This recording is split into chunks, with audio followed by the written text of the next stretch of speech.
Our marriage felt like something straight out of a fairy tale. On the surface, we had it all: a beautiful home, 2 wonderful kids, and a love story that everyone envied. Tom was the perfect husband, or so I thought.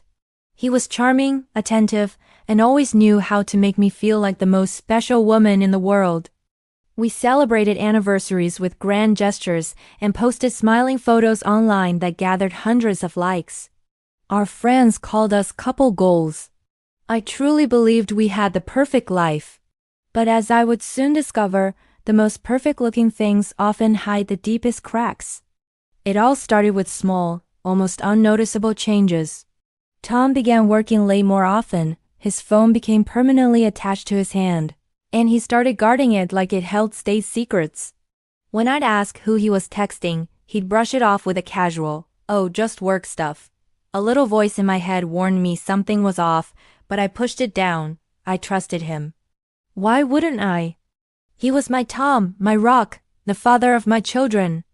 I convinced myself I was just being paranoid, that the stress of life was getting to me.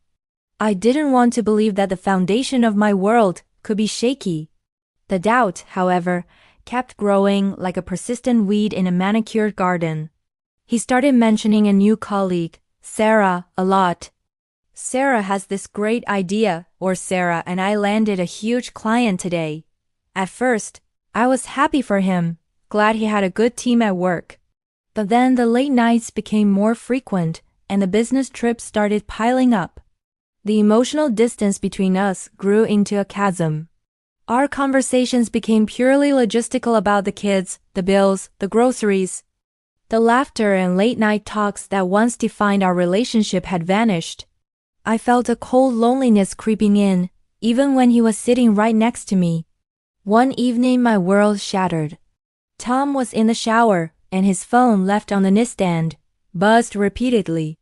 Curiosity, or maybe a desperate need for the truth, got the better of me.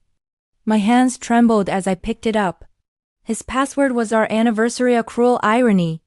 I opened his messages and my heart stopped. There they were, endless texts, not from Sarah, but from someone saved under a man's name. The messages were anything but professional. They were filled with declarations of love, inside jokes, and plans for secret getaways. There were photos, 2 photos of them together, looking happier than he looked with me in years. I scrolled through months, maybe even a year, of this hidden life. The proof was undeniable, and it hit me like a physical blow. Every late night at the office, every business trip, was a lie. Our entire marriage, the life I had built and cherished, felt like a fraud. I sat on the edge of our bed, the phone in my hand, feeling completely numb. The man I loved, the man I had trusted with my whole heart, was a stranger. The fairy tale was over.